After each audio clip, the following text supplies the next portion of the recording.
Good evening. Do not adjust your set or your settings, and certainly don't hit that skip button, because you've been missing out on our third and final live stream reuniting the cast and crew of The Killing Zone. It's going to be fun, informative, and not safe for work, quite likely, unless you work as a cool, calm, and collected assassin, of course. But I think the odds are against that. I'm Dan Hadley. I'm Birmingham's King of the Geeks. And we're about to welcome more guests as the Killing Zone trilogy, the Killing Zone Live trilogy, concludes. And it's all down to our first guest, of course, friend of the channel, writer and director, Ian David Diaz, the geek with the golden gun. Welcome back. Hello. Hello. Yes, here we are again. It seemed like a good idea at the time, didn't it? Yeah. It's a shame, really. For more. A third chunk of mayhem, courtesy of your good self. So, is this, all three sort of chapters of this book that make up the Killing Zone, they've all got their own kind of flavour, haven't they? I'm not going to ask you, Ian, if you've got a favourite, because I'm going to bring in some more people in a minute, and they could be offended. But as regards this one, obviously this is the culmination of it all. This is the pulling together of your story and your vision for the film. How does it make you feel when you sit and watch this? Do you watch it regularly? No, I don't watch it regularly. Yeah, that'd be horrible. I know. As I said, it was shot. Was it 22 years ago or 20 years ago, whatever? And by watching it again, especially with people that was involved in the film, it just brings back really good memories, and it also it reminds me of Julian. So obviously, this is why we're doing it, just to honour him. Mm-hmm. So it just reminds me of Julian, and I think this is a good thing by honouring him, because this is the very first film me and him made, and he was, as I said, he took the brunt of the problems, and God bless him. I'll take my hat off to him if I had one. Absolutely. So we're going to bring everybody else in now. We're not going to keep you waiting too long. First of all, this is James Lewis, who was the production designer on the film. Hello, James. Good evening. Hello, welcome. Dan. And we've got three cast members this time for you. There's Rob Gomez, who was Crow. We've got Mark Bowden back again, who was Lance Nash, who was here on the first show. And drum roll, please, somebody. Can you manage a drum roll? Here he is. We've got Podrick Lynch here, Podrick Casey, who was Palmer in the Killing Zone, of course. Yes, everybody stand well back. He's not got the black jacket on, just to dodge the bullets today. Right. Yeah, he's still got the assassin's eye. That's the one. So here we are, everybody. The Killing Zone, week 3, live week 3. I can't believe we've managed to get you back, Mark. Some people never learn, do they? Well, I've got nothing else to do, that's why. Nothing else no other better offers. What time is it over there? Is it late? What's that? Must be late in Toronto, is it? No, it's early. It's earlier. It's 5 hours early, so it's 3 o'clock. 3 o'clock in the afternoon. And still nothing to do. None of us have got anything to do. Are you on lockdown there? Is locked? Yeah, we're absolutely on lockdown here. I've not been anywhere much further than my house for almost 3 months now. Wow. Yeah. So let's do a quick refresher then of where everybody is. You're in Toronto, wasn't it? I'm in Toronto, Canada. Been there for 15 years now. Yeah. Where are you, Podrick? I'm in Islington, sunny Islington, London. That's almost as good, isn't it? How about you, Rob? Rob Gomez, who was Crow. Where are you? I don't think he can. I'm in the Canary Islands, Spain. Wow. So that's the furthest so far. Is that farther than Ontario? I don't think so. Toronto. That's Toronto's further. Hell of a long way to Canada. Someone in the chat, let us know which is further. Yeah. Tweet at us or drop us a message. And James, where are you? I'm in sunny Windsor. Windsor With the Queen. Very nice. That's the furthest from reality. Yeah, exactly. I'm in one of the towers. She lets me have a tower. And yes, as Ian mentioned earlier on, of course, we're gathered here partly to celebrate the life of Julian Booth, who was a friend and colleague to you all, wasn't he? Some of you over multiple projects. For some, I'm sure it was just the Killing Zone. But yeah, it's Julian passed away very suddenly, didn't he, earlier this year? And you were really shocked by this, weren't you, Ian? You worked together with Julian on a few projects, so that's why we brought everybody here. But I was wondering, James, what memories have you got of working alongside Julian? Do you remember meeting him? Do you remember meeting Ian for the first time too? You know what? Where did we meet Ian? I answered where was the ad? I obviously answered an ad from somewhere. It was in Loot. The ad was in Loot. Oh my God. Loot. But I'd done 2 previous jobs, 2 TV series as an assistant. Yes. And obviously after doing those 2, I thought, right, I should be a production designer now. So the way that one does. And we were off. I tell you one thing I remember about Julian was he was so calm, because I've heard you mention in the last couple of shows, all hell was breaking loose and we were working crazy hours and it was extremely stressful at times. And he was so calm. He managed it all so well. Yeah. And you need someone like that. You need a kind of rock. So, just the yin to Ian's yang. Yeah. He was amazing, absolutely amazing in that sense. How about you, Rob? What are your first memories of meeting these 2 reprobates when they dragged you into this? Well, I've known Ian for over 30 years, so it kind of came. Julian was like, Ian and I went to college together in '89. We actually grew up in the same area in London and on different estates, and we never met until we were 19, 20 years old. But then Julian, there was a few years later, after I'd left full-time education, I was working at the Big Issue that had a really rough old building in Farringdon at the time, and it had and the lads, Ian and Julian, had managed to get some money together to actually do a little kind of taster tape, if you like, all shot on film, and they wanted to shoot in the backyard of the Big Issue. So I asked the boss, and the boss said yes, and that's the first time I met Julian. And like I say, God bless his soul. A lovely fella, a lovely, lovely man, and I was really shocked to hear that he'd passed away. Yeah, mm-hmm. I remember that because we shot the interrogation there, didn't we? That's right, which was like your sprat to catch. Yeah, like your sprat to catch a mackerel to get the rest of the money for the feature. Yeah.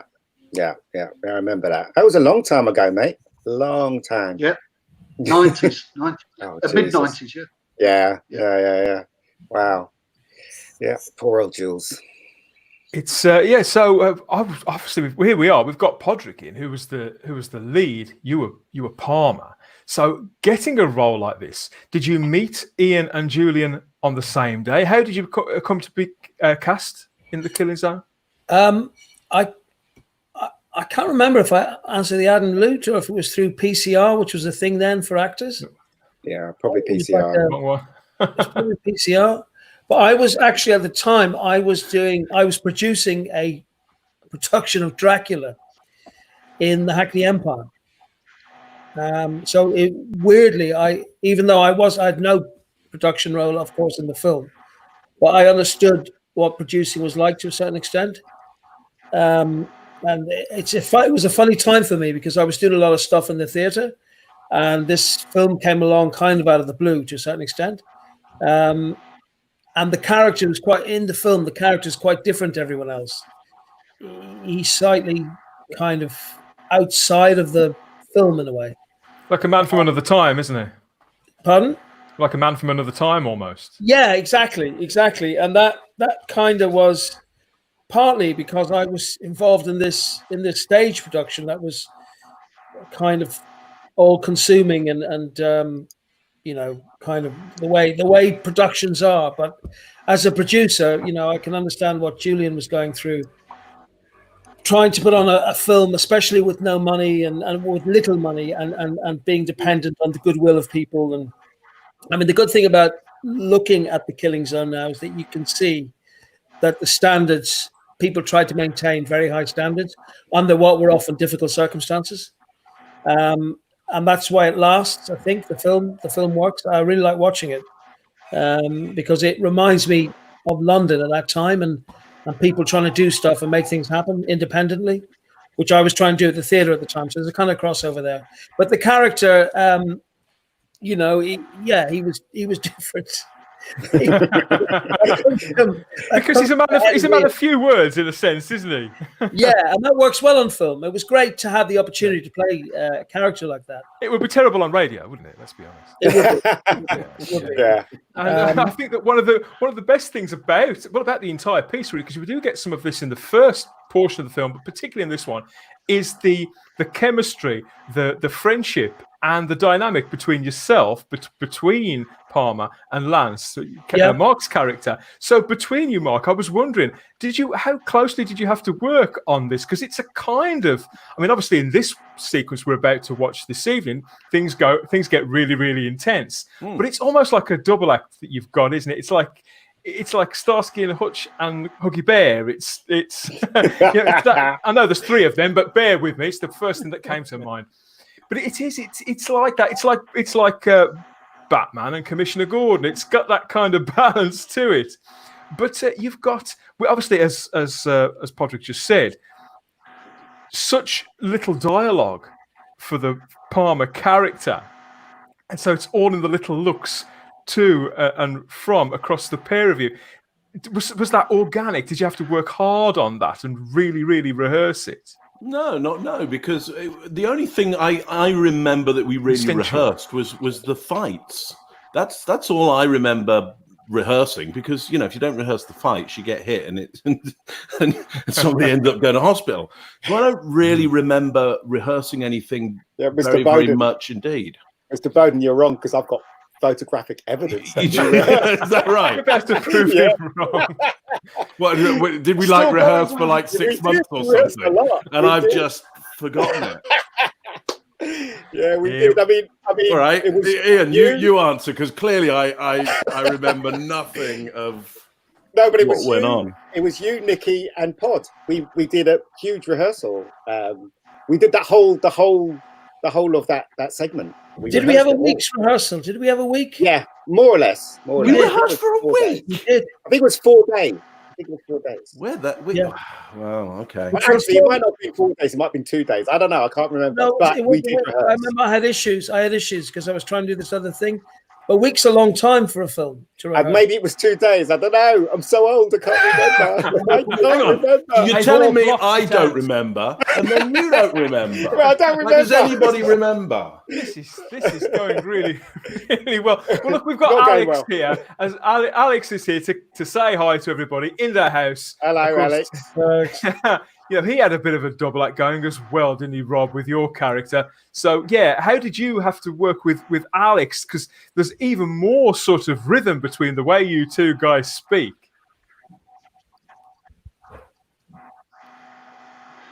Yeah, it was fun. I mean, it was, because it was parody, pastiche, whatever you want to call it. I mean, two white blokes. This is well before sort of Ali, a couple of years before Ali.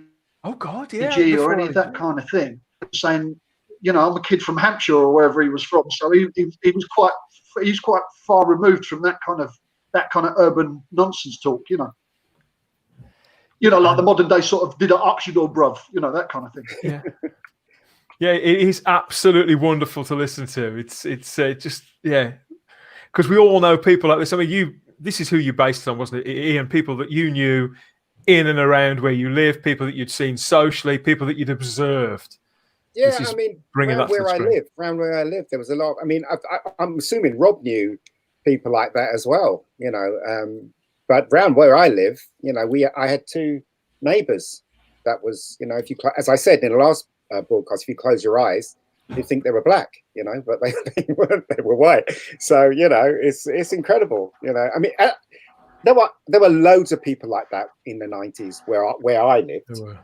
I don't know about you guys, but where I lived. Same here. Very much the same here. Yeah. So, James, it was your job, wasn't it, to sort of, once they'd got everything working and all their cogs in the machine sort of turning how they were supposed to be turning, you'd got to take this whole scenario and this screenplay and sort of make it, sort of ground it really, I suppose, in the real world with how you dressed locations, how you dressed sets. You're very involved in the stylistic feel of the Killing Zone, aren't you? How would you describe your role as a production designer for the people out there who don't know? Well, essentially, we're trying to create, a background, a backdrop, and a mood and a palette for the actors. So it was. I mean, we had no money. I do remember that much. I remember that. But we found some great locations, apart from that office building. Yeah, that was so bland. But, yeah, that's why it works. Yeah, I know what you mean. But I mean, the whole opening section, that warehouse that was over by sort of London Bridge way, wasn't it? Tower Bridge, around there. Yeah, that was an amazing complex. It had so much character. I mean, I work on films now that will spend £500,000 to create a set like that. So yeah, it just had so much production value, which is fantastic. And I do remember the sequence we're going to look at now was our set build, wasn't it? Or our part set build. Yeah. It was a former bank, wasn't it? Yes, it was. I remember me and you going in there, and you were saying the space was too big.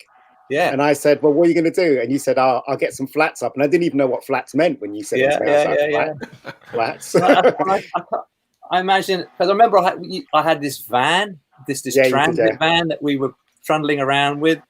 So we just went and got some timber and knocked together the flats ourselves. And I don't even think the windows had glass in them, did they? We just put nets in front of them. Yeah, you did. There was a good chippy round the corner, though, from that place. Do you remember? There's a good chip shop. Yeah. I don't think it's there anymore. That whole area's been gentrified. Yeah, hasn't it all? Yeah. And that the building from the first story, does that even exist anymore? That's probably been refurbished, hasn't it? Oh yes, it has. It's all flats now. Yeah. Hartley's Jam Factory. It's all flats. That was it. Yeah. There's something weird about Hartley's. After we did this film, about 2 years later, I then went for an interview for the Phantom Menace. In that building, they Lucasfilm had an office in that building. It was really bizarre to return there. So that shows the level that we were at. We're in the trailblazing. Exactly. There's a consensus here that a few people were very scared of Rob and his accent there. That's a couple of people so far have said that.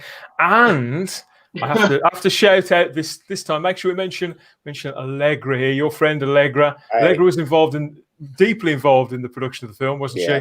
Yeah, she was. She was terrific on. Obviously she remembers everybody. But yeah, she was at one point she was my right hand man because Gavin got promoted when Al first left.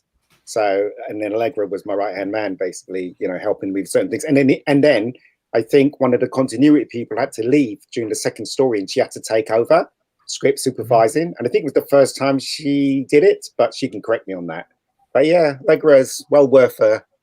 She was invaluable. And you know what? She's helping us out again tonight because look at this. Look what she's gone and found for us. She's got an answer. Excellent. Thank you, Allegra. That's that one solved. But James, you remember Janet's Planet? I was gobsmacked because wasn't you responsible for painting that big picture of Palmer? I did. Yeah.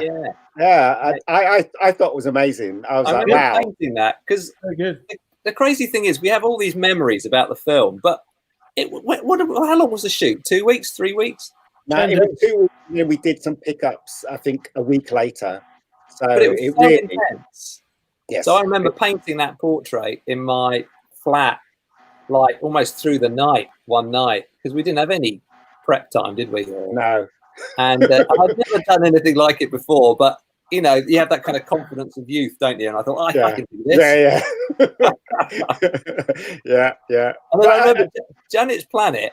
I remember it had like white trellis or something on the walls, didn't it? Yeah. So to show how little money we had, we put up black paper, like black sugar paper, taped it all together, covered the walls in sugar paper.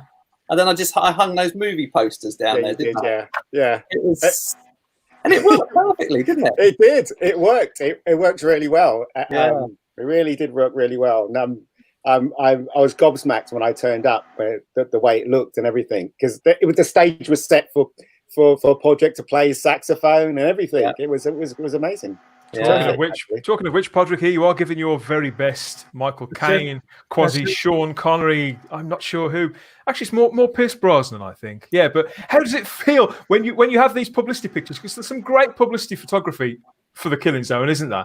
Yeah. And really sort of atmospheric shots like this. Does it feel great having these taken?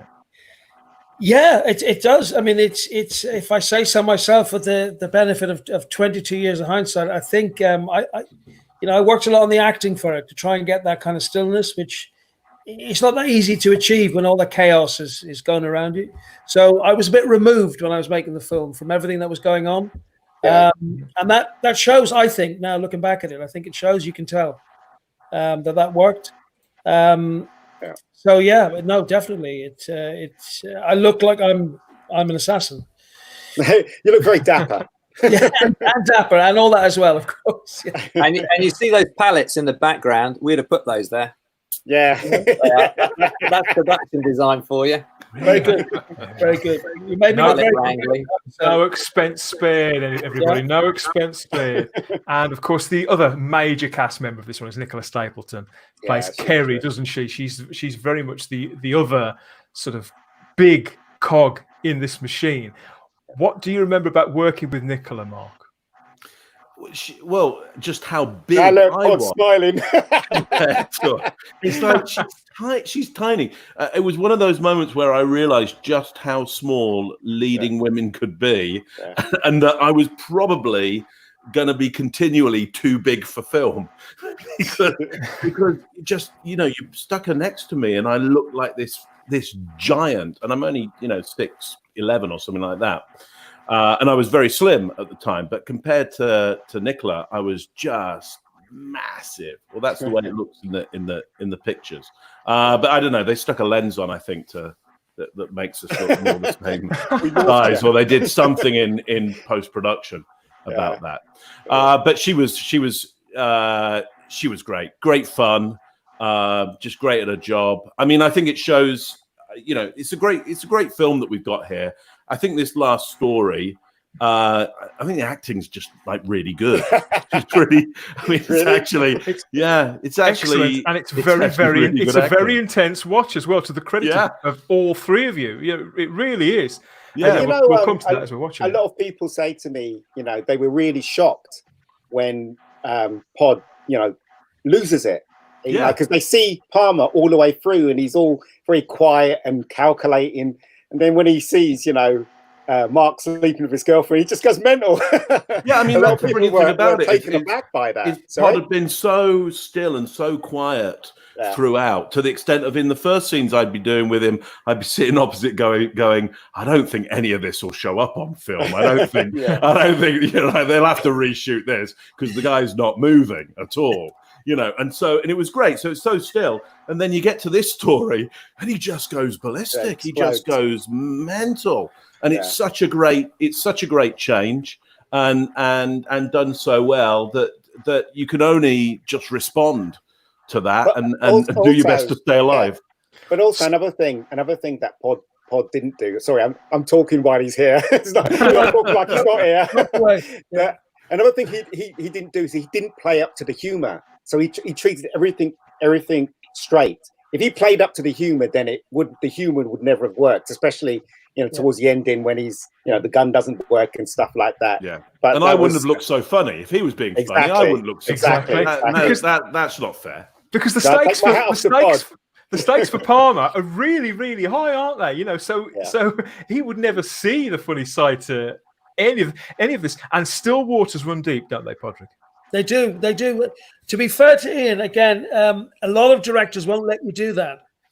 A lot of directors demand that you give something in the moment, so in the take, because they don't have the confidence in what you're doing.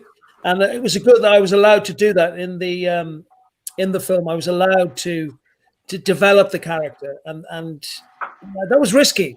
It was risky, and I think it worked. Yeah, it did work. Really pays off. Ian, to having the confidence to allow me to do that, because a lot of directors just want to see stuff all the time. They want emotion. They want all this stuff. And often in film, we're paying you to move, everybody. Yeah, exactly. Yeah, it's good. It's good. Yeah. What can I say? I mean, that's hell of a suit, though. Yes. Yeah. Suit. Nice coat. I mean, where did we get that coat? French Connection? I don't know. I think so. Yeah. I mean, Primark. Sorry? Was it Primark? No. Primark didn't exist then. No. We've got lots more pictures to look at a little bit later on. We're gonna kick off with watching The Killing Zone in a short moment. Bear with me, everybody. Still, though, I mean, as I said, even this is all the stories connect, right? So this story connects to everything else, which a lot of people don't realize when they first watch it, that all the stories are connected somehow. But there you go. But I think in this story, the two surprises was, one, when Podrick explodes, and two is when we see Rob again, because we all thought we were finished with those characters. You having trouble there, mate? A little. It's all coming all right. I'm sure it will be all right in a moment. There we are. No.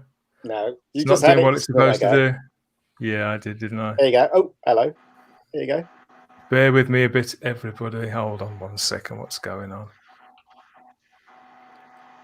2 moments. Yes, this is a technical hitch. It's our first one in 3 weeks. So hold on a second. Let's get this sorted. Oh my God. Yes. So who else have we got in the chat? Let's have a look. We've got Scott here. Not very practical. I'm not sure what that we could be going back a little bit there. And it's about the motorbike we put in the apartment. Oh yes, of course. That was Charlie's motorbike. Yeah. That was Charlie. I remember I said to him, because I think I was talking to you that we needed something red, or we needed something in that corner. We just had a big empty hole in the set, didn't it? Big space. Yeah. I remember showing up and thinking and going, "What's that? What's the motorbike doing?" I was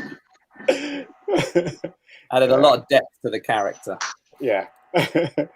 I just think that was Kerry's motorbike. He probably, Pod probably brought that for her, because I don't see him riding a motorbike. Palmer. Yeah, spoil the girl. Yeah, so here we are with installment number 3 of The Killing Zone Live. We're going to watch it and commentate director's commentary style. And you can hear some other stories here from it's not the dim and distant past, isn't it? But from 20 years ago, and these gentlemen here, and anybody else watching in the chat, if you want to chip in too. We're going to, so here we go in 5, 4, 3, 2, 1.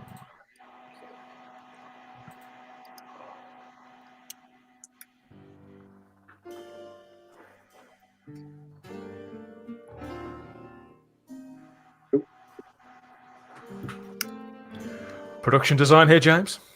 Yeah, that bed I got from a interiors shop in Islington. They're amazing. They just let me have a load of stuff for free. Wow. Hello, we're making a film. Did it go something like that, James? Hello, we're making a film. Can we have? Yeah.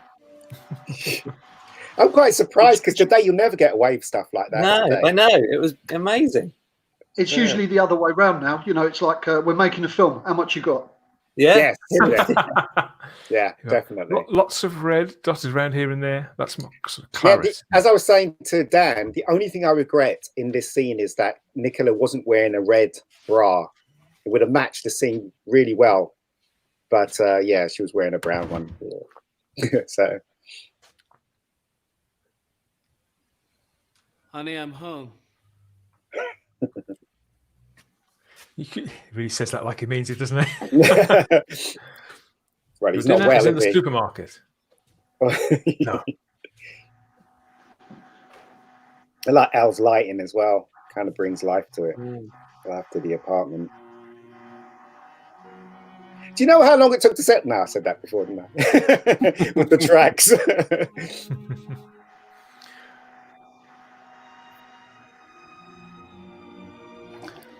Whose are they? Whose are they, Mark? Those were my actual trousers and actual belt.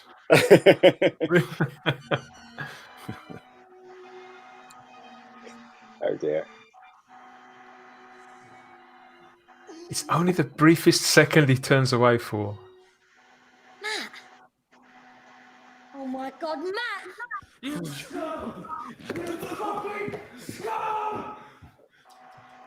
James, you put those lights on at the back, the blue ones. Yeah, I don't know if I remember setting the wall forward. Yeah. I'm sure I was given a hand lighting. Yeah, it's quite nice, isn't it? Yeah, it does look nice. It does. I remember that red chair. We got it from the reception area. See, I don't remember that. Okay. Yeah, we got. I mean, we needed a chair, so we went to the reception. We had it in the reception area. Could we borrow it for 2 days or something just like that? And they gave it to us. I like how it's only Kerry that we ever hear call him Matt.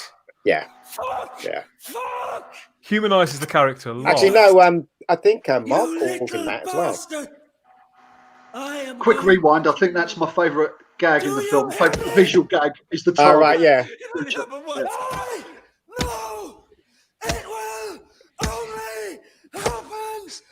So how did it feel to cut loose like this, Podrick, after keeping so still for so long? Yeah, it was. Never mind that Mark's on the floor, but forget that for now. I should be dead by now.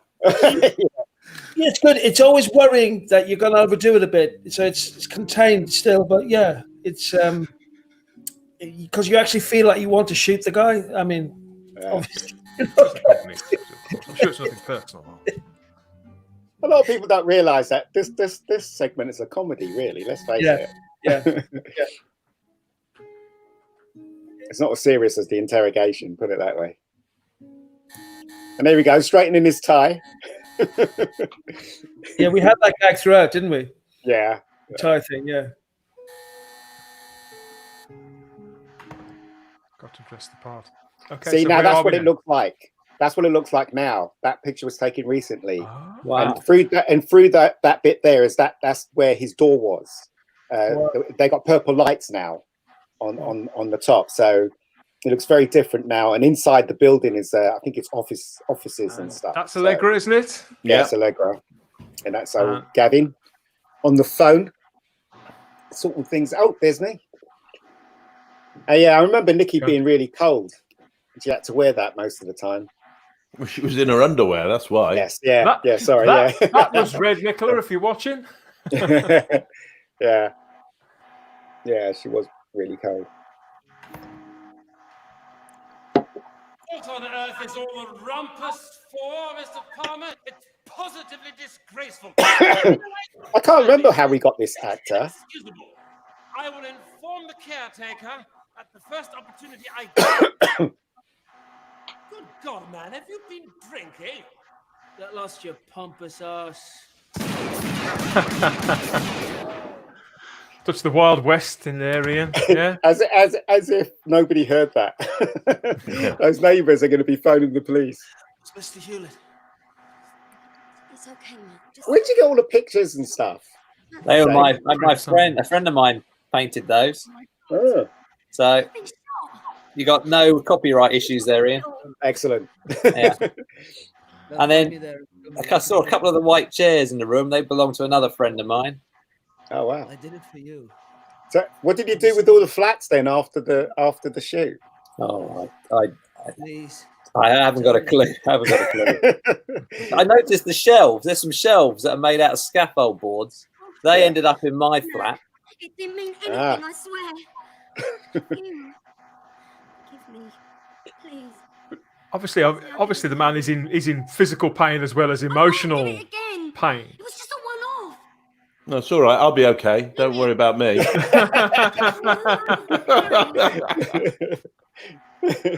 Lance will rise again. It just happened. I So, didn't you know know that the Target T-shirt that Mark was wearing. How did that come about? Well, we had that. I wrote it in the script. I thought it was quite funny, but I don't know where Mark. I think somebody got it for him. I can't remember who got it. Yeah, it wasn't mine. It was from costume, so it was from wardrobe. So It was fantastic. yeah, It's very it's about the only piece of wardrobe I didn't come up with myself. Get him to a hospital. But after Britpop, that sort of T-shirt, that emblem, it was everywhere, wasn't it? Again, I mean, it's the whole mod thing anyway. But Yeah, I remember, James. Was you meant to put a window there, but we couldn't find That one, is- so we That is a window. What are you talking about? we just put a drape. Yeah. And the drape doesn't even look long enough. And do you know where? No.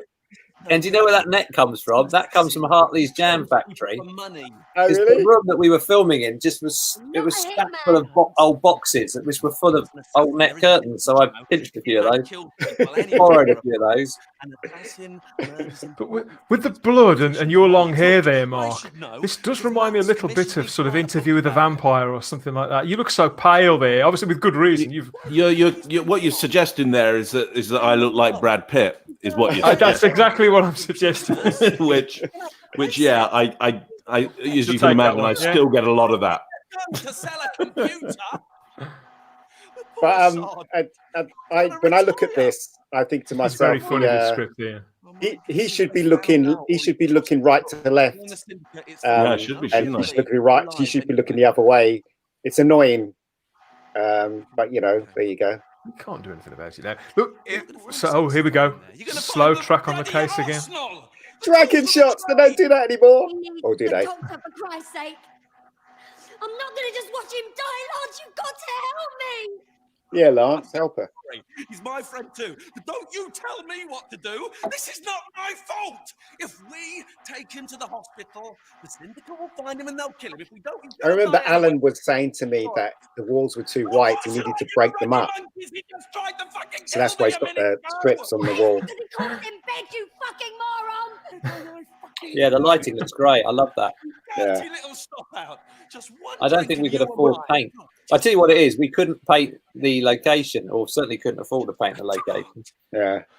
The comic past the time in here. watershed, by the way. I think we are.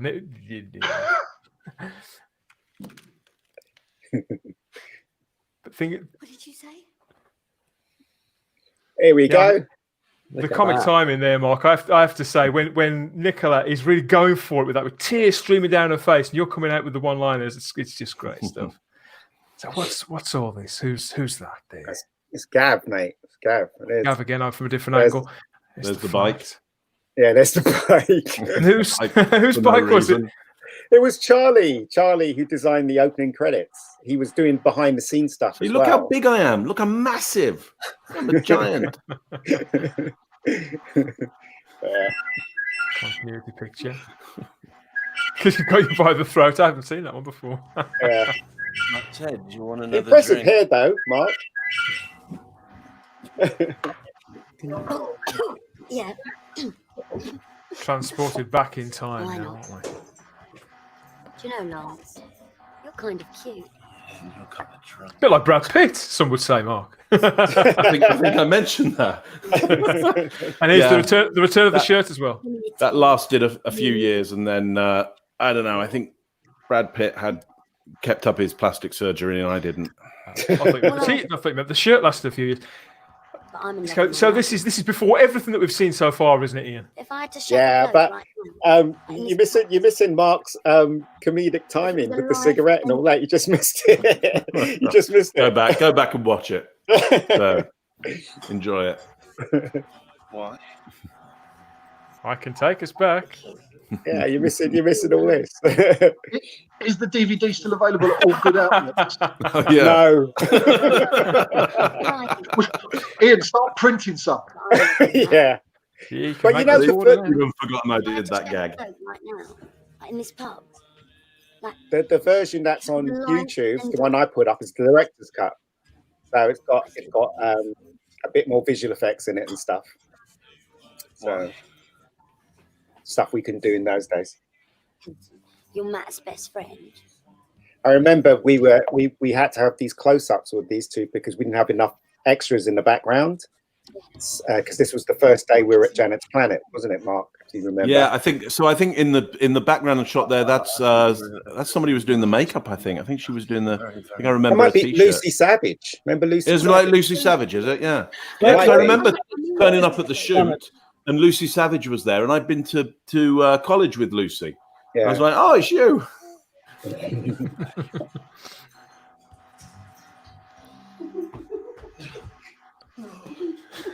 Things escalated there. Yeah. He looked considerably more worse for wear than she did earlier on.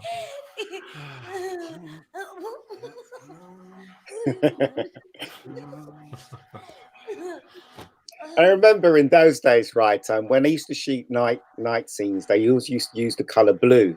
Yeah. But now they always use, I don't know, orange or something like that now. I don't know why. I always like the color blue when they shoot night shots. Oh dear. But it is a bit of a theme of the film, though, isn't it? There's blue running all the way through this. Well, not. I mean, the first stories had heavily blue tint, but I don't know.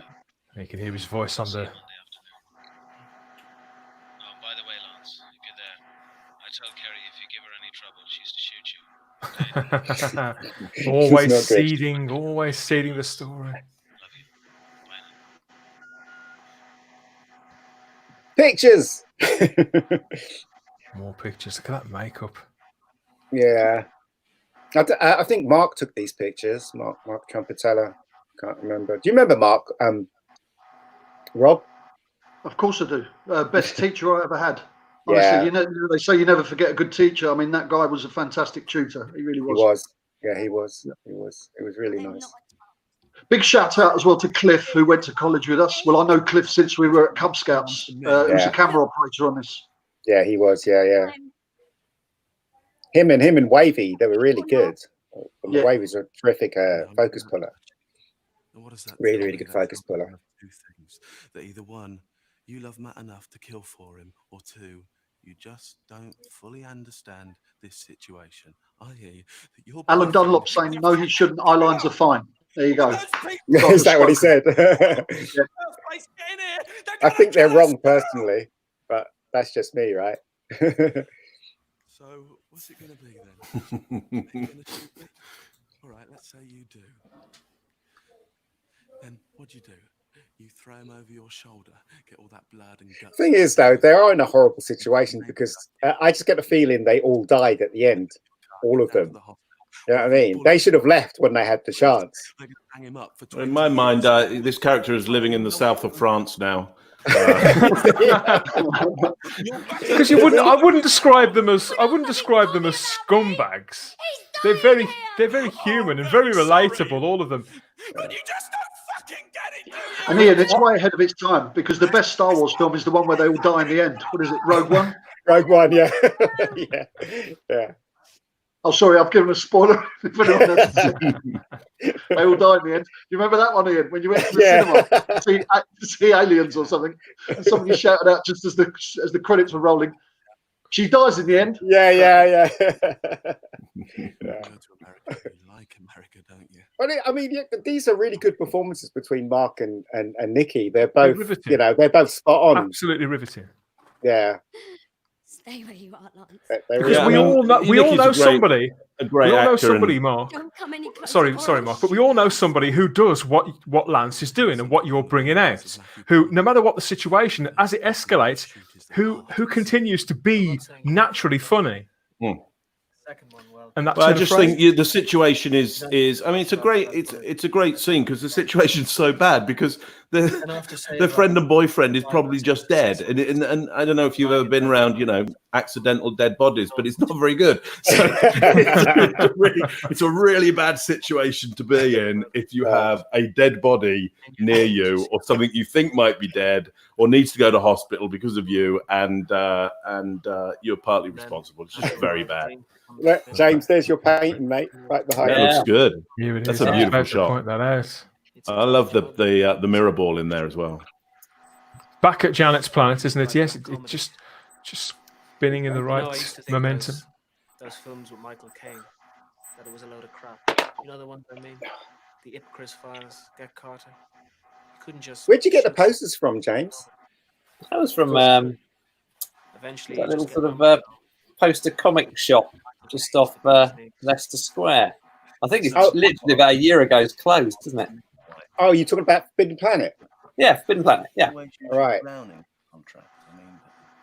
Now there's your copyright problem. Yeah, easy right. we can only see the word easy. It could be anything. Yeah. It could be absolutely anything. Yeah. Well, they're messy. I don't know who did the costumes, but I remember them turning up with stuff, and it was perfect for Palmer's character. I mean, that jacket is definitely from the 60s. I don't know where they got that jacket from, you know.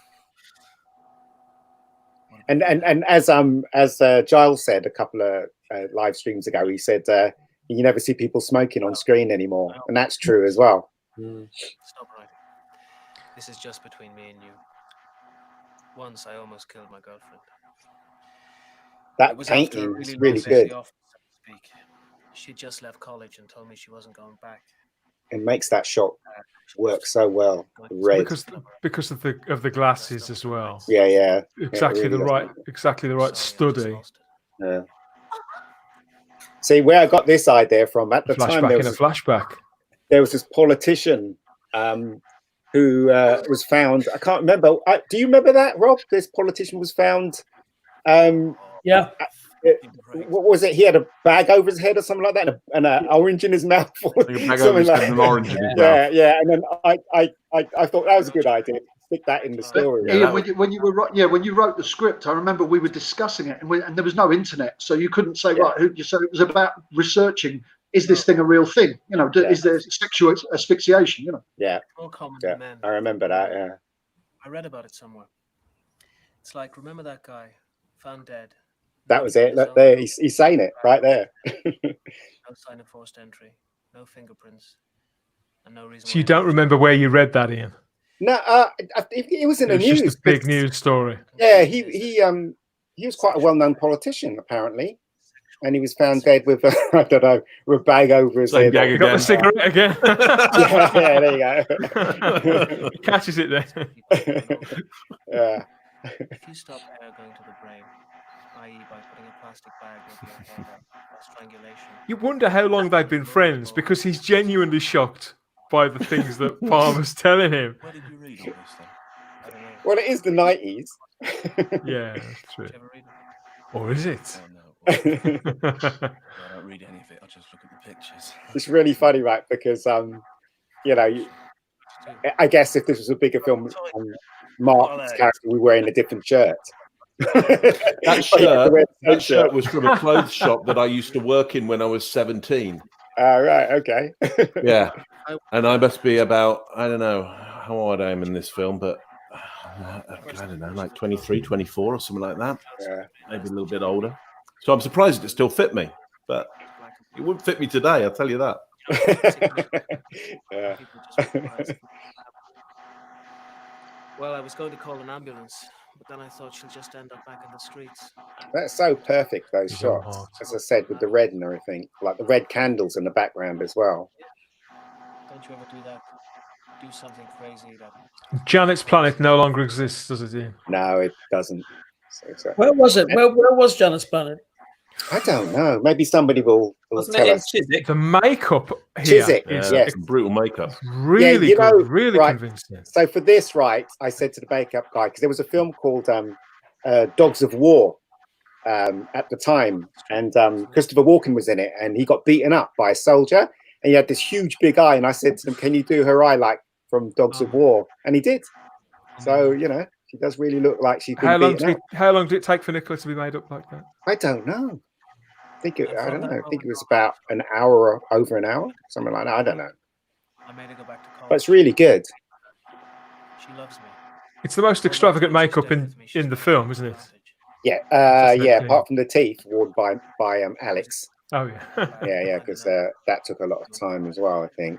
She's always there waiting for me with open arms. Oh, it's he says it's a short walk from station at Janet's planet. Oh. A lot of people remember that on the comments. Enter Rob. Mr. Gomez. Cops Guard, Spike Lee. Back to the t-shirts there, Rob. Yeah. Yeah, well, I'd always thought Ian, with his little sort of stubble and his glasses and his baseball cap when he was directing, he always looked like Spike Lee. So I was like, you've got to have that T-shirt. It was an old T-shirt I had, and I said, we've got to have it in there. And also, you know, with the guy trying to be black, it's like, you know. Yeah.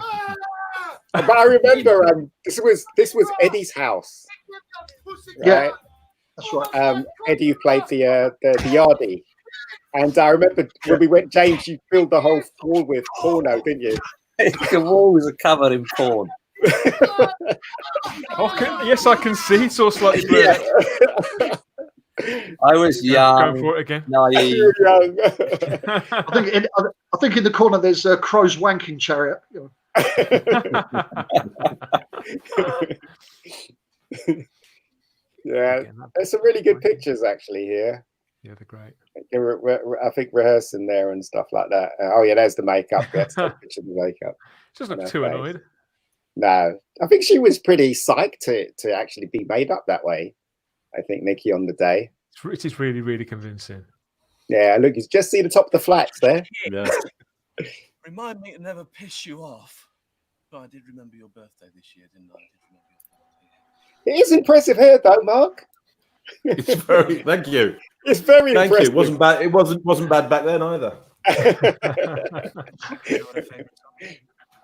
What? Sugar, Sugar by the Archies. Oh, you lucky bastard.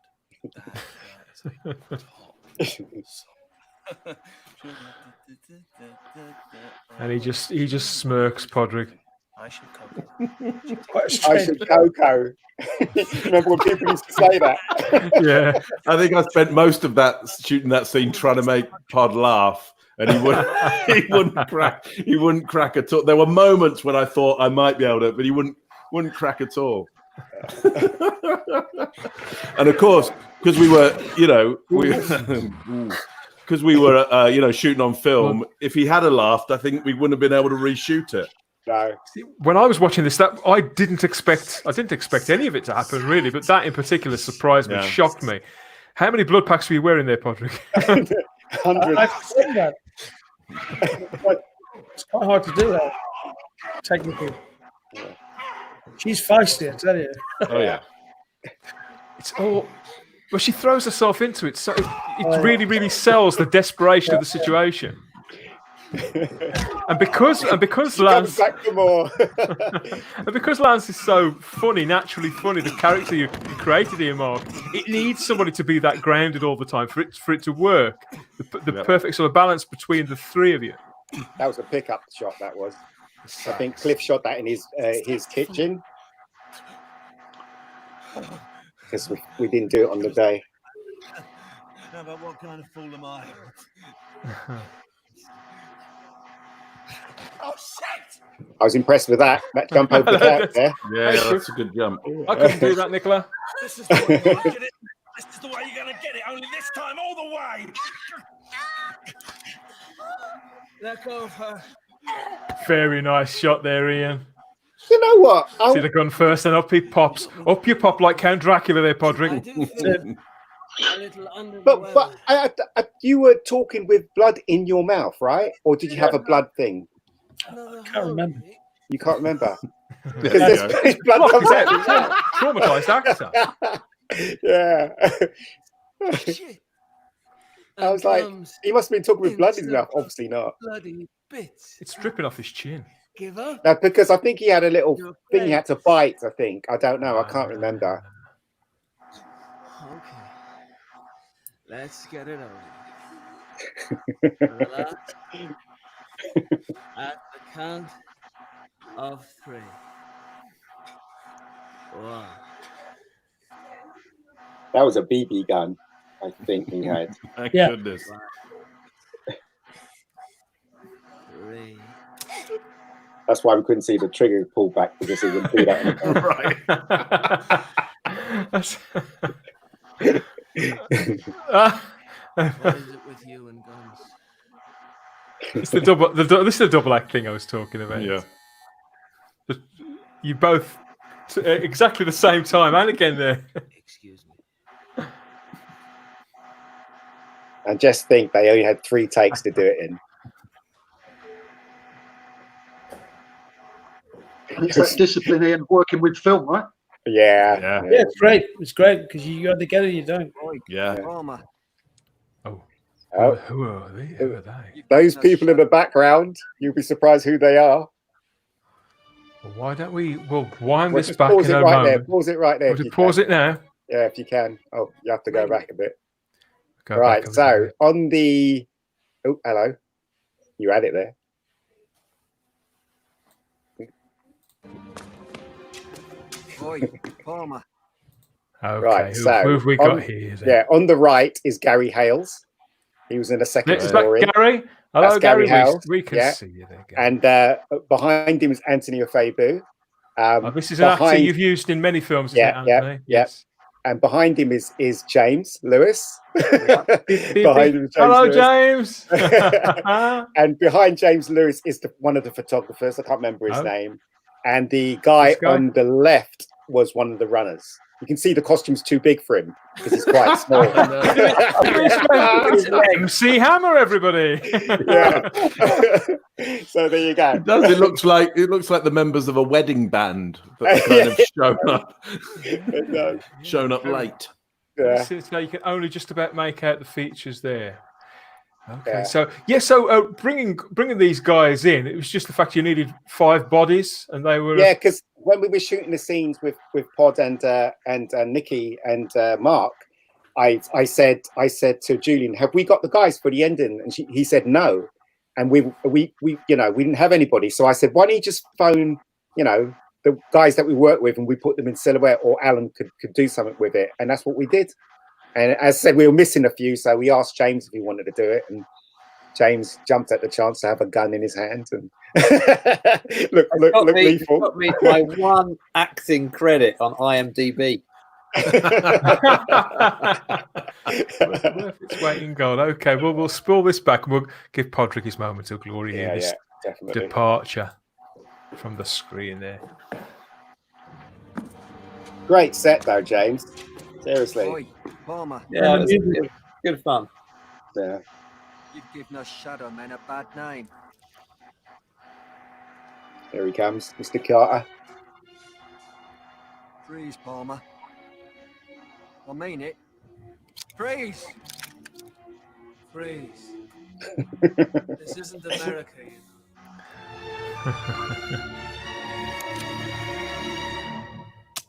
Shit. I think he survived. It's Blake 7 all over again, isn't it? That? Yeah, exactly. I think he survived. Wow. I'll have to tend to put in an Ian David Diaz film. Should never have done that. Hang on. You should never have done that. No. Oh, hang on. That's a friend of mine. There we are. So. No, that's wrong as well. Sorry. Oh, we're having a few. What are you Gremlins doing, tonight, man? everybody. I know. So, yes, well, that music I thought was going to be quite loud. Yeah, so, final scene, Ian, when you created the piece, did you always have that final scene in mind, that particular final scene? Yeah, no, definitely. You always knew where it was going? Because some writers don't, do they? Well, I'm sure writers do if they create something. I mean, they're all really despicable people when you think about it, aren't they? I mean, Palmer, I mean, come on, let's face it. He doesn't feel anything. Got it coming. Lance, I don't know. Lance was okay. He wasn't that bad, was he? Let's face it. He was just caught in a horrible situation. Exactly. Right? He was doing a lot of what other people would do. Yeah, and same thing with Nikki's character as well. But the others, they're all despicable people, aren't they? You got a gambler in the first story, and then you got a murderer, which is Oliver, and then you got Giles, who's the interrogator. He's pretty despicable as well. Most of them were despicable. Rob's character was despicable, wasn't he? So he's the whore with the heart of gold. Really? Really? But yeah, I don't know. I just thought they were really. As I said, I always had in mind that Palmer would get his at the ending. So that was the ending. What can I say? We've got a few messages here to work our way. We've got messages. Glyn Glenford. I remember it being a huge old room like a bank, and James had to get a lot of flattage. Yes, you mentioned that, didn't you? To sort of fill it out, divide it as you need it, and make it seem like somebody lived there. Yeah. It was a big old room, though. It was a really good space, wasn't it? It's great to film in as well. We just had a lot of room, didn't we? Yeah. It was good. And who's this? I thought it was cool. Allegra. Yeah, poor old living room. Charlie had to go home by tube. Yeah, you can't move it. Yeah. He's like, "Can I take it now?" No. You had to go home by tube, poor man. Fantasy. Yeah. I remember most of the set furniture for the office scene came from the Jam Factory. How lucky was that? You keep talking about luck in the making of this film, don't you? We were in the Wings of Angels when we made that film. The amount of things that went wrong on Killing Zone, a lot of politics in the crew and the crew side, as James will know. There was a lot of things that went wrong. Yeah, but so many happy accidents, Ian. Yeah. I really think that's kind of like the joy of it, really. Yeah. No, I totally agree with you. But there were certain people in the crew that were just horrible, just wanted to destroy the whole thing. It was really annoying. But trying to unravel it as you were pulling it together, as you were all pulling it together, they were trying to unravel it from within. Yeah, they were. Yeah, as I said, Mark and Rob and Pod didn't see all that stuff. James witnessed some of it. Yeah. Me, Gavin, Alan. But it's lucky we all stuck together and made it happen, I guess. I remember it really kicking off in the in that apartment location. Yes, I remember that too. Yeah. Allegra says we did have the rap party there. That was the night I was scarred for life. Oh yeah, we had the rap party at Janet's Planet, didn't we? At Janet's Planet, and it was there was a big accident because they were driving home in a car. There was a car crash, and Allegra got a cut on her head. So there you go. I think that's what she takes away from the Killing Zone. I don't know. Here we are. But you weren't at the rap party, Rob, were you? Do you know what? I've got to be the most unlucky bugger in the world. At nearly every shoot I've been on, I never make the rap party. I'm either over here or I'm off doing something else. And they're like, "Oh, the rap party's on that day." Oh, I can't do that. It's always on February the 31st for me. Yeah, here we are. Lucy Savage. That was who was in the car with Melly and me. Yeah. When we had the accident. Yeah. I think they ended up going to the hospital. I'm not sure though. Melissa did mention that last time on the last live show. Yeah, I believe so. She did. Yeah. She says, yeah. And Scott says, if it's one on corner, not Forbidden Planet, that's where you got the posters from, wasn't it? I think Scott's written here, Vintage Magazine. It's like the Vintage Magazine company. Oh, right. I don't think that's there anymore. No, it's now some sort of, I don't know, expensive clothes shop or a coffee shop or something. Yeah. Would have been like kind of like an Athena style place. Yeah. I remember that. From Janet's Planet. Just tracked it down. Yeah. Oh, here we are. Another one from Allegra here. It was incredibly hard, but I love being part of it. Great group of people. Been lovely seeing everyone on the chat and on the screen. Learned so much. Yeah, I learned a lot about set decorating from James. Honestly, I did. I learned a lot about set decorating.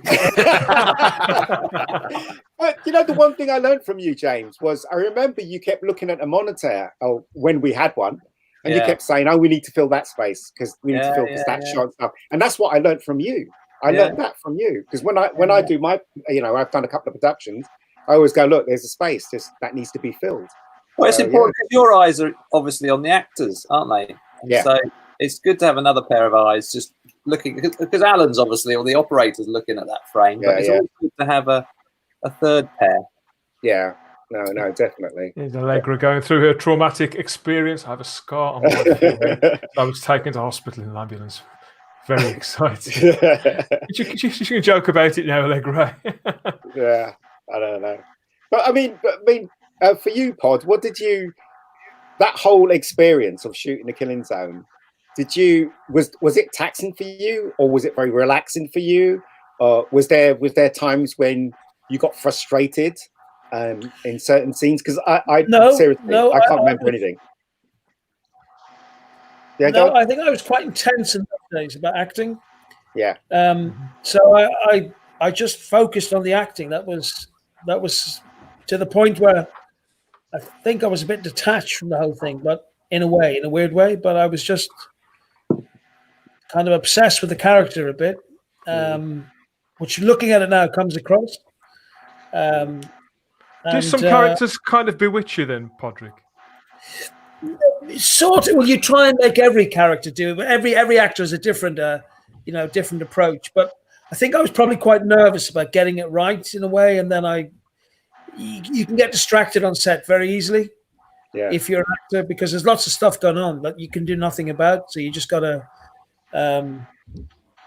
try and stay with it. But it was a good. It was a good character. Pity it didn't develop into a series or something like that, or another. It had potential.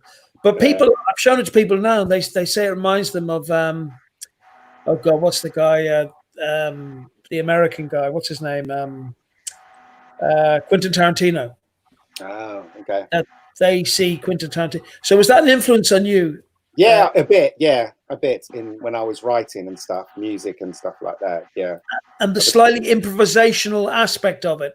You don't know if it's tongue in cheek. You don't know if it's, I like that it's slightly chaotic. Yeah, I mean, it was, when I was writing it, I was thinking to myself, wouldn't it be funny to do this? Wouldn't it be funny to do that? And then when I had the 3 stories separated, then I was trying to figure out how I could connect that story with this one and how this one would connect with that one. So once I got the 3 stories, I would go back and rewrite the first story, the third story to connect with the middle one or the last one. Tighter.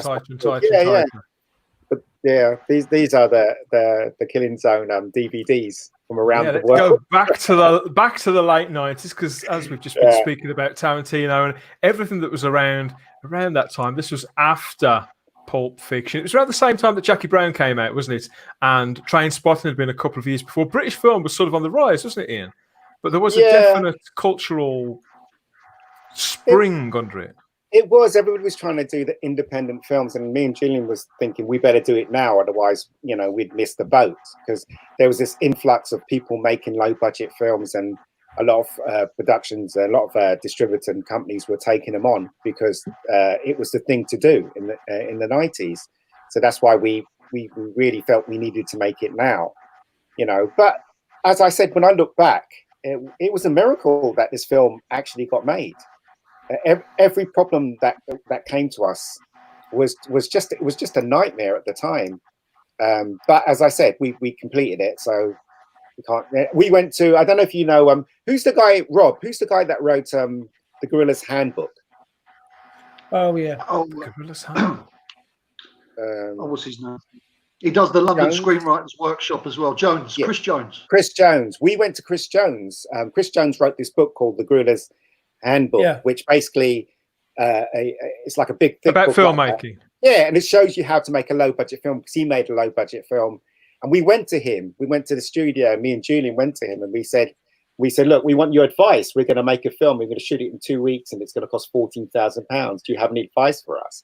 Because in those days you couldn't send an email, or you could, but And he said, don't do it. He said, don't do it. You'll be in trouble. He said, you'll never complete it. And he said, just my advice is not to do it. Because he wanted to sell more books. He wanted to sell more books. The more books you sell, the less films get made. I just wanted to rewind again, because actually, do you remember there's that brilliant Gary Oldman character in True Romance? And I always thought that Crow and Ironjaw were Drexel's bastard sons. Yeah. There was that kind of, where is that bitch? But that was he's more a Rastafarian. I remember that. That's right, or a Crustafarian. Yeah. Was it Crustafarian? Crustafarian, yeah. So look at. Go on, sorry. Would you do it again, Ian? I mean, would you? What I mean is, did it put you off making films? Was the experience that bad? No, it didn't put me off making films. It's a real shame that we didn't really know what we were doing. Not via making the film. We did know what we were doing making the film, but when we had the product, we kind of undersold it, if you know what I mean. We didn't wait for the right distributor. I think I said this in another stream or a podcast, me and Julian, we went to Cannes with it, and we had the film. And in those days, they would give you a venue to show your film. So we spoke to everybody there. We told everybody the film was being shown. And then when it came to the day, there was like 2 people in the back row and 1 person in the front. And we sat through the film. We think, wow, no chance, no one's going to buy a film. And this guy came out and he said he wanted to buy it. And so we were like, okay, well, how much are you going to offer us? And he offered some really crappy low thing. And we said no. We kept saying no to him. We were trying to walk away from him. And he just kept stopping us, saying, I'll give you this, I'll give you that, I'll give you this. And in the end, he said, I'll give you this. And it was more than what the film cost, you know. And we said, okay. So, but we shouldn't have signed with him. We should have, because the film is of value, in my opinion. I don't know what you guys think, but it's quite a tight little, you know, a really good movie. And we could have sold it, and it could have had more exposure if we went the right way. But we didn't know what we were doing. We just thought, okay, well, this guy's going to do right by it. Connections, yeah. Ian, 2 years, as you know, 2 years after Killing Zone, I was lucky enough to make a feature, but again with no money, and went through the same, you know. And it was lovely because I remember you came, and Ali Cattrall from The Guardian came, and we had a private screening, and you just turned around and went, "That's awesome, Gomez." And I was like, wow, you know, because I'd learned so much from this film, and we'd learned so much together before in the 90s. But the problem is, once you've got that film made, you're going to go. It's as if this thing is like you know, it's like the dust on a moth's wings or something. It's going to go unless you take that deal. And sometimes when you get that first deal, you just grab it with both hands. So, you know, that's just down to an experience and luck. You know? As I said, I didn't know. Me and Julian didn't know what we were doing, so we sold it. And I remember when they were putting it together, and they were saying, you know, we didn't understand what it meant. Do you want it to be 16:9, or do you want it 4:3? And in those days, TVs were 4:3, right? So me and Julius went 4:3. So there's the version of 16:9 doesn't really exist. It was letterbox, you know. So 16:9 was within the 4:3. So any DVD you get, that's the way you're gonna be watching it. So yeah, it was. We didn't know that either. So yeah. So useless, isn't it? All of education, all of it. Yeah, as I said, it was really. I mean, it's really hard. I said Rob can contest to this. When you make your film, the first time you make a film, you don't know what to do with it. You know, and in those days, nobody would, you know, tell you what's the right thing to do, because everybody was like keeping stum, weren't they? So. Yeah. Look at Cliff. Cliff's still got those boots. I think that's Cliff. He's still got those boots. Is he? Cliff, if you can hear me, those boots are 20 years old. You still wear them to work now, because I've seen them. I remember Cliff being really tired though, because it was a bit of a nightmare shoot. He was really tired, Cliff, and Wavy actually. Wavy, they both did a really good job. But yeah. So Ian's prepared an extra chunk of the Killing Zone goodness here. Lots of behind the scenes pictures. I found loads of pictures. Yeah, that's Cliff and that's Wavy. Now Wavy's been in the chat before, hasn't he? No, he never has. I don't think he's around. I don't know where he is, but there you go. Oh, look, see, we're rehearsing. We are rehearsing. Yeah. We are rehearsing. Young guns. Yeah. Look how young we were, man. That's at the Polish club or something. Yes, it was. Same shirt, Mark. Same shirt. Well, because I think it was the shirt that I wore anyway. It was one of my shirts. Yeah. Were you going to say, Pod? Yeah, we were. It's just we were naive. We were kind of like we look. But the thing is, we all look like we know we want to make films. That's what we wanted to do, and all the business side wasn't something we really understood. No, yeah. Yeah, it's a shame, really. A film like this, had it been Channel 4 or Palace Pictures, they probably would have made, in some ways, a worse film. Yeah. Do you remember them, James? Yeah, I do. They were your helpers. That chap on the left used to drive the van. Now, you mentioned this the other day, Ian, about the film found in the back of the van. Yes. So I remember driving that van home one night right across London, and there was nothing in the back of the transit, and something was whizzing across one side and the other, crashing around. What is that? And I got home and opened up the back, and there was like 2 or 3 rolls of exposed film that needed to be processed. There were crashes. Who am I working with here? Oh, look at that. Oh, I like that. Look at that, dapper. Wow. A bit grayer now. Yeah. Fits rather well, doesn't it? Yeah. Yeah. No, because those were the suits they used in the office block, and we had all the suits. So that's why when one of the runners wore it, it was too big for him. But we disguised it with him in shadow. But if you look closely, you see it doesn't fit him and stuff. It's really funny. But yeah. It's not often I wear a Gents, suit. talking about costume, and I suppose I'm talking about costume, gents, and I suppose I've already mentioned one T-shirt I wore. I can't believe after all this time I dug out from God knows where, and this has travelled miles. This T-shirt could talk, but it's from the cafe scene. Yeah. So there's the T-shirt worn underneath the red puffer, and still got the T-shirt. There you go. There's that target again. Was you cold, Mark? Because you were hardly wearing anything as well. Was it cold that day? I don't remember being particularly cold.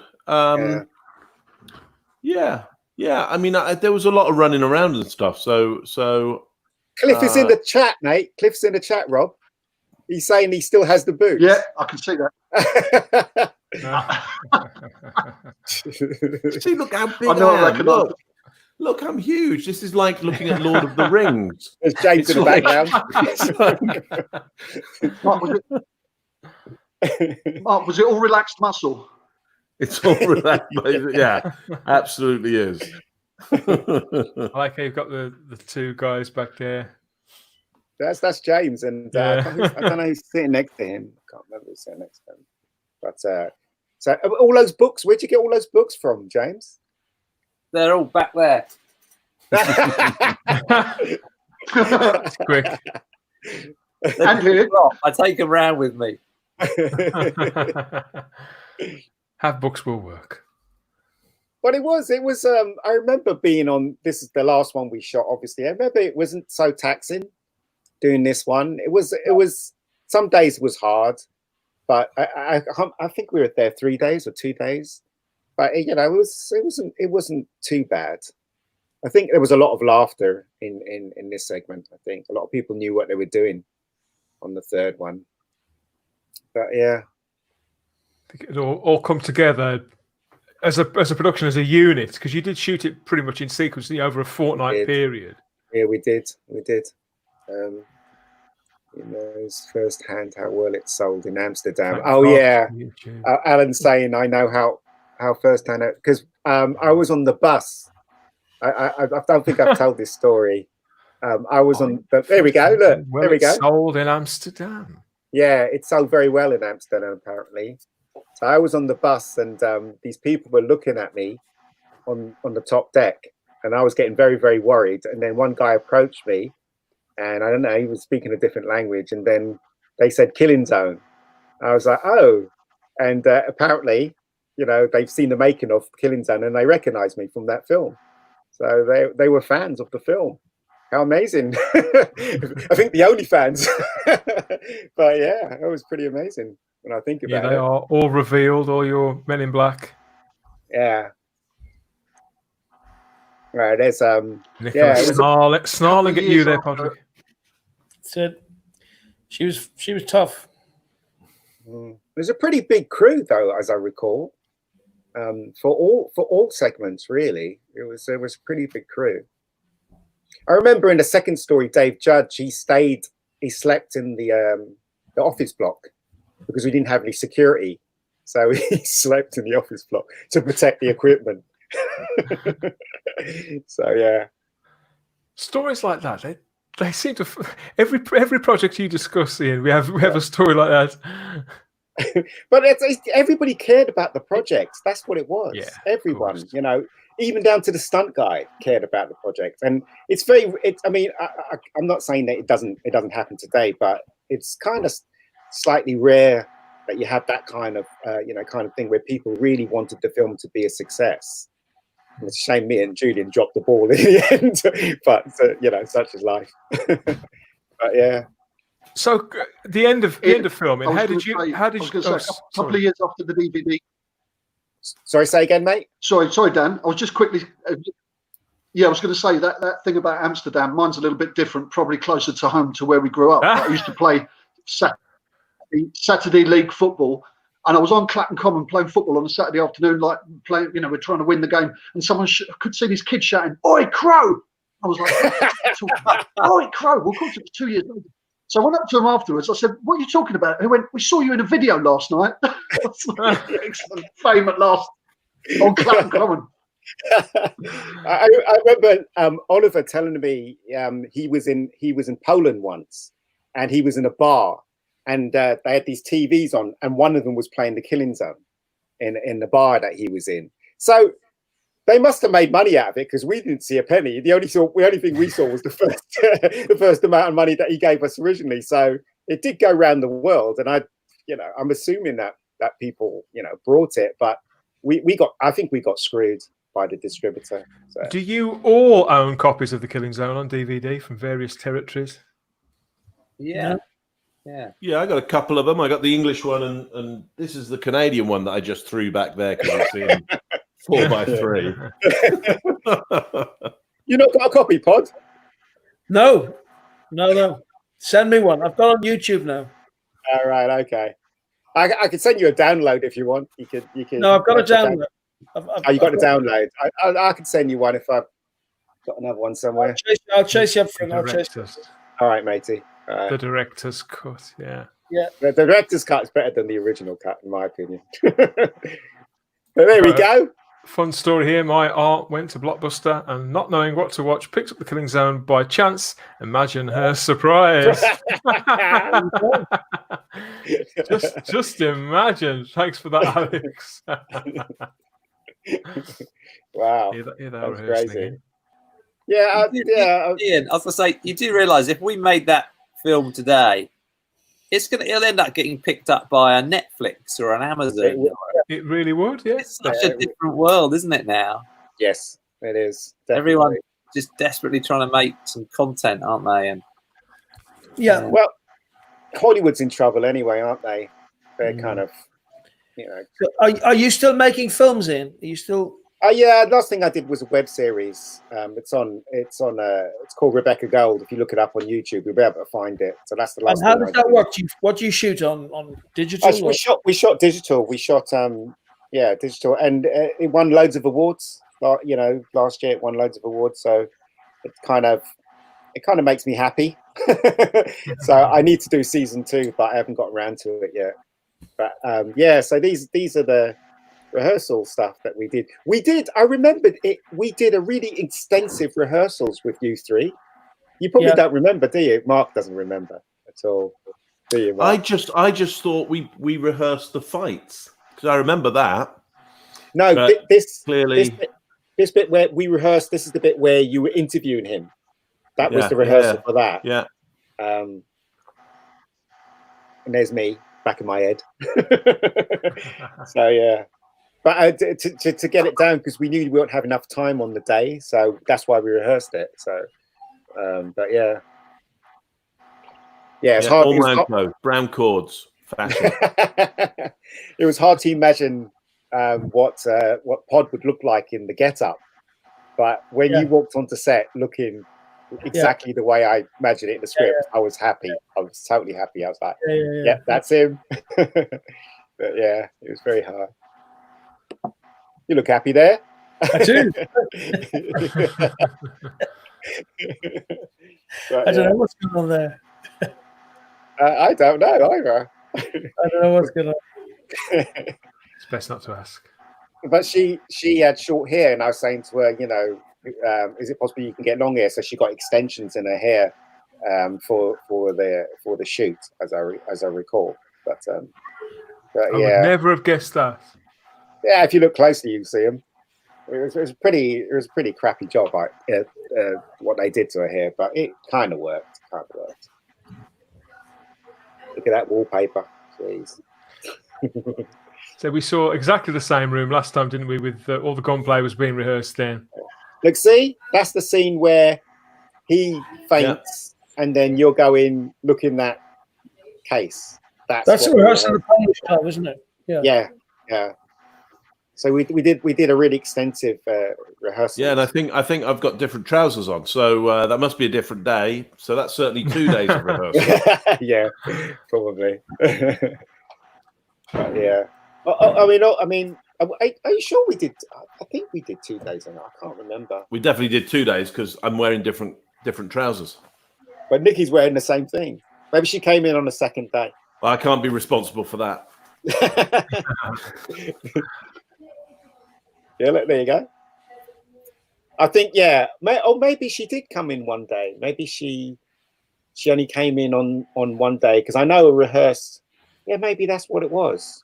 We rehearsed 2 days with you and Pod, and then she came in on the second day. Maybe, I don't know. But yeah, that Polish club, man. What did they think downstairs when they heard all the shouting and crying and screaming? I think they probably heard that. That was probably normal. But downstairs was a bar, probably, wasn't it? Polish bar. A lot worse downstairs. Yeah.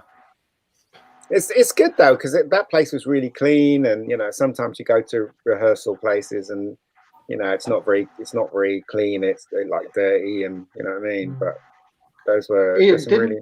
Didn't Peter Skopiak, didn't he use that for Small Time Obsession? He did. He did. Yeah. He used downstairs. There's a wedding scene in his film, and he used downstairs, didn't he? So yeah. Oh dear. Enough of these pictures. Yeah. But yeah, we even had a gun. We're practicing with the gun as well. Let's bring it on a little. Yeah. I don't know what she's doing between Pod's legs there. I really don't.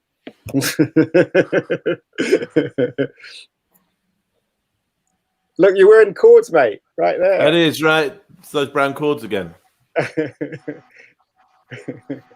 Yeah. Lots of happy memories, everybody, and it does look quite intense, quite hard.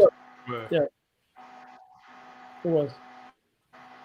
But lots of happy memories, as we've said. And yes, there's more people here turned up in the chat. Let's have a look what Richard Harris has turned up. Forward. Thank God for YouTube, bringing everybody together and bringing all these things back, all these old stories back to the forefront of your mind. Cliff says good vibes, whoever that is. I'm glad you enjoyed it. That must be a positive thing. Don't know who that is.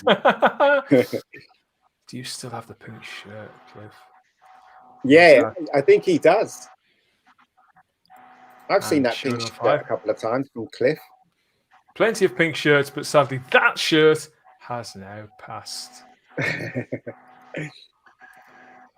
Who else we've got? Yes, Allegra, she has a copy of the film as well. But you weren't very happy with any of those DVD sleeves, were you, Ian? They're rubbish, let's face it. Our poster was much better. They should have went with ours, in my opinion. I mean, orange, let's face it. Orange freaking... I mean, what film would have their poster like that? That is just ridiculous, right? It's very so badly designed. It's just crap. Absolute shit. It's so great that you lot have turned up for this. It's really interesting to see there from Richard Harrison. Yeah. Thank you, Richard. Glad you've enjoyed it. Yeah. Okay, so yes, of course. A house in Brixton. Yeah. I don't know why. Some gaps for you as well, Ian. Yeah, I don't know why we didn't shoot that pickup with the saxophone. I can't remember why we didn't do it. But yeah, interesting all the same. So what I'm interested in connection. Sorry, say again, Rob. Sorry, Dad. I was going to say Brixton's got a nice connection with the film as well, because it's where I got my gold tooth from. It's where I got my haircut. So I got straight on the underground. This is mad. To go up to the cafe up in Sudbury. So I bought the gold tooth, stuck it in, and I thought I'm going to be in character. And I've got to say, at the time, I was only just a sort of fledgling. I never went to acting school. I was studying with a guy called Jack Walter at the Holborn Centre for Creative Arts, and he was kind of method, Stanislavski, whatever you want to call it. So I thought, right, I'll be proper method. I'll get on the train with the outfit on, T-shirt, the gold tooth, and the hair, and no one came near me on the carriage. I was like, I was either going to get my head kicked in or nobody was going to sit near me. You know? So Brixton, thank you, Brixton, for helping this film. So you know that gold tooth? Was it just slot over the top of your tooth? Just a clip on, yeah, just literally slid on, yeah. Because my missus watched the film today and she said, "Did you have a gold tooth before we got together?" What did she think? What did she think of your film then, Rob? Well, she's the one who keeps my feet on the ground. You know, this whole film business. She's like, go out and get a proper job. But no, she's very supportive, and over the years, she's done me proud. She put up with a lot of crap from me. But she knows it's my passion. It's the same as Ian and same as all the guys here, Pod, Mark, all of you. We're all the same. We're all very, very passionate about what we do. And it's just a shame maybe that we're not in Hollywood, Bollywood, Nollywood, where there might be a little bit more cash or access to kit. But, yeah. I've given up on that now. Patrick, you've got children, haven't you? Are they old enough to watch The Killing Zone yet? 3, yeah, they are. Yeah. What do they think? They like it. They with your kids, it's just weird what they think. I know. But yeah, they like it, but they never really tell you. Kind of, they funny, It's weird to get that perspective. You get faint praise, don't you, from children? Yeah, I suppose. Yeah, it's what I find fascinating is how different London is now. For them, like they're all going to Hackney marches today. I mean, we wouldn't go near Hackney marches. Yeah. Do you know what I mean? It's just so weird. Out of all of us, though, I think. Well, I don't want to say this, but I'll have to say it, I guess. Out of all of us, I think James is the one. That has really excelled in your career, James. Right? Because you've done a lot of big movies, right? I pushed on with my career, and so I production designed Killing Zone as my third job, but then I went back and kind of made my way up the ladder from doing different roles in an art department, and then got onto some big Hollywood feature films, and then. So, what have you worked on then that people out there might have heard of, might have seen?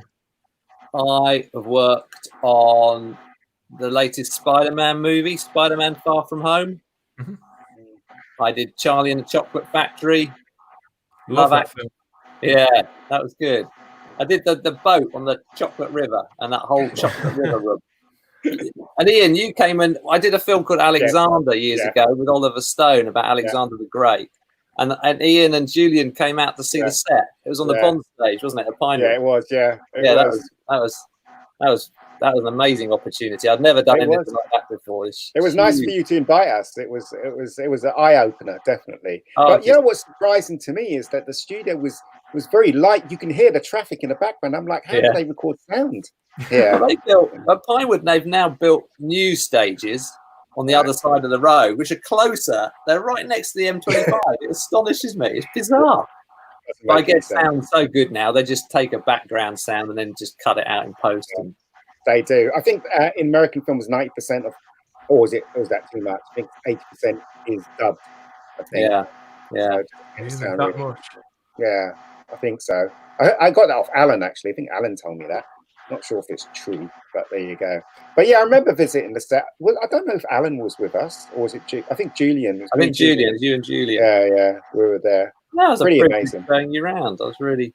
Yeah, really it was. And I remember I was saying to you, are you going to go to lunch? And you were like, they don't feed us. And I was really surprised. No, like, when you work in the office, you don't get fed. What? I was like, what's that all about? Well, they're just so big, aren't they? These crews, they're like 1,000 people strong, aren't they? And the shooting crew get it. Yeah. But, that's crazy.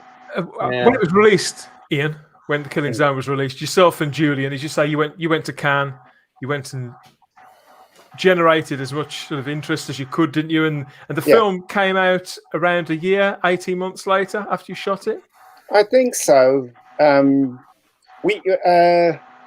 It came out, I think so. It came out on DVD But we had 2 screenings. We had one at BAFTA and one at the BFI, and they both went down really well, incredibly well, in fact. I mean, there was, I don't know, maybe they were lying to me, people. There was no one that didn't like the film, put it that way. I think everybody liked it. Was you there, Mark, at the screenings? I was at a screening that was on the South Bank. Yeah, it was BFI. Yeah. Okay. Yeah. I went to that. It's great. I remember. I maybe still have them. You did some cards. Yeah, it was Charlie did the cards. Yeah, invitation cards. Charlie did that. But it was good. It was great to see it up on the screen. It seemed to look pretty good. I mean, was it being played off a? It was being projected. Yeah, it was video projected by a. Oh, it was video projected. Okay. Yeah. Okay. Not as strong as what they do it now, but yeah, it's interesting. You were there. You were there, Rob, weren't you? Rob, you were there, weren't you? I think I was at the BAFTA screening. All right. Okay. I think the BAFTA screening. The last time I met you, James, was at Tarantino's thing. Do you remember? What? Yeah. What? Hateful Eight or something? No. What was it? No. I can't remember which one it was, but I saw you and we both said hello, but Tarantino did a talk afterwards. Do you remember? Yeah. That was the... I can't remember which one it was. Oh, no, that one in the Deep South, whatever that was. Yeah. In Leicester Square it was. That was Django. Yeah, so tell me about this then, Ian. What's this? Well, slide? I couldn't find the original, but I found a photocopy of it, and I think Julian had the original. But this is the only award that Killing Zone won, and we got a call from them saying, are you going to be at the festival? And we were like, what festival? Because we forgot we entered it, because we could only afford one festival, and they said, you've got a good chance of winning. And we said, no, we can't afford to get on the plane. We were really skinned. And then they said, okay. And the next thing we got a call saying we won. And so they said, where should we send the certificate? And we're like, gave them the address and everything. But we were over the moon when we won. And then when the certificate came in the post, Jimmy was really disappointed. He was like, is this it? Is this it? Look at it. Nice like, font. well, yeah. They really picked an excellent font on that. Yeah, but as it's only because of money we've missed opportunities. So if we could afford it, we would have went out there, and made contacts and stuff. But I don't know about you, Rob, but you've been to Cannes, right, Rob? Yeah, quite a few times actually. Yeah, it's one of those where you just keep going to market and trying to get that golden deal, and you don't. Yeah. Do you make films as well, Roberto? Yeah. But I was 20 years ago. Yeah. Well, I mean, for Killing Zone, I was working as a cameraman, and then I think within a space of a few months, I was working for London Weekend Television and Granada and all that sort of thing. So over the past 20 years, again, just chasing the dream, same as all of us. Yeah. I mean, mostly documentaries. I've got one coming up that I shot last year about the life of George Michael. So hopefully that's going to be, depending on what the producers do with it, whether it's going to go online. But the point I was going to make, gents, was that 20 years ago, that prize was up there. I mean, nowadays, The World and His Wife have got film festivals. I could put a film festival on now in my home. There's thousands of film festivals, so it's actually there's a glut. Whereas I'd say 20 years ago, it was actually worth something. And I'm not belittling any film festivals out there. Please take my films and give me first prize. But 20 years ago, 20 years ago, it was worth more. You're absolutely right. I mean, as I said, in those days, to make a film like that, that's why I say it was a miracle that we actually completed the film, because in those days it was really hard. If you didn't have any money, there was no way you were gonna shoot a film. And we are pretty proud of the award that we got. I mean, it's a pretty good award. And in that festival, they said they had Clerks, and I can't remember what the other film was. And there was 2 famous films in there, and that was the audience award, and we won over. They told us we won over Clerks, won over Kevin Smith's film. We're like, who's Kevin Smith? At the time, we were like, you didn't know who Kevin Smith was. So yeah, I mean. It's you know what, right? I've heard he says the same about you, Ian. Yeah. But as my mum says, what's for you won't pass you. That's what she says. So, I guess it wasn't for us at that time. who knows? You know, I'm still alive, not dead yet. You know, I'm sure you think the same thing, Rob. Well, you know, when I look back, like I say, looking back at what as a unit, as a team, we did, we should be proud of that. You know, because that was an achievement. There was nobody shoving money in our hands and saying, "Go and make a film." You know, we had nothing. You know, there's this story about Guy Ritchie that, you know, him and Matthew Vaughn were down to the last 10 pence when they were doing Lock, Stock. So the story goes that they used the 10 pence in an old phone box, and who did they phone? Sting. I mean, come on. Yeah. Who could we phone? To have his phone number. Yeah, and the 10 pence piece. The phone 10 box, pence piece, yeah. Both together. As I said in the podcast, we were the very first people to do Indiegogo before Indiegogo, because we'd put an advert in Loot saying, you know, if anybody, because at those days to put an advert in a newspaper cost a crap load of money. We had no money. So I think it was Julian or myself, we came up with the idea, let's just find a free magazine and put an advert. So the free magazine was Loot, and Loot was like eBay in those days. So people put adverts into flat share, or they're selling something or whatever. We put an advert saying, if you want to be part of a feature film, call this number. That's all we put in there. And then one weekend, the phone didn't stop. It was just ringing and ringing. And we were like, and this is how we sold it. We were like, right, so you can go on a course and give £1,000 and do a course and learn nothing, or give us £1,000, get dropped in the deep end and learn. And 14 people said yes. We raised £14,000. We shot our film. So, you know, that story's not well known, but I said we were the first to do that. I think we were the first to do that. Probably, you know, somebody will spoil my my fun and say no, I wasn't. Somebody else did it. But a feature in 2 weeks. Where did we find the energy from Cliff Harden? Yeah, it was a bastard of a thing to shoot. Let me tell you that. I think it really was, as I said, you know. But what else can I say? You know, it's a good film, and in the end, we sweated blood for it. We cried, you know, we laughed, you know, and we did it. So nobody can take that away from us, really. Well, there's a lot of people here with some very happy memories, clearly. And yeah, the film does definitely. Anybody who sees it, I mean, I only saw this film for the first time quite recently. And, you know, I was charmed by it. I was thrilled by it. And it kept me guessing. Genuinely, it did keep me guessing pretty much all the way through. These conversations, Ian, these live streams that we've put together over the last 2 or 3 weeks, has this been therapy for you, for anybody involved? What's it raked up? I'm grateful because I haven't seen James in years. My God, Rob, I kind of dropped off the radar for me. And I was like, what the frick is Rob doing now, you know? And I know you were, I think the last time, I can't remember the last time I saw you, Rob. I really can't. You know, and Mark, I've known Mark. It was before. Sorry, mate. It was before your dad died. I remember because I got in touch when your dad passed away. Yeah. Okay, that was 10 years ago. I remember. But Mark, I remember meeting Mark on the tube in Toronto. Just got on the tube. I got on the tube and I was standing there, and Mark was standing there. I was like, I don't know you. So I remember meeting him in Toronto, and this is like the first time since the film, I guess. It's crazy. First time this century, gentlemen. Glyn Ford's here said experience not needed. Enthusiasm a must. I remember reading Getting Loose. That looked great on a t-shirt, Ian. You should get that Mega Geek t-shirt. I guess. Not like you to miss up a marketing opportunity there, my friend. I don't remember how I met James. I don't remember how I met you, James. I don't even know. I can't remember how you got involved. I remember meeting you and Julian at the lawyer's office. Oh, okay. I'll tell you what.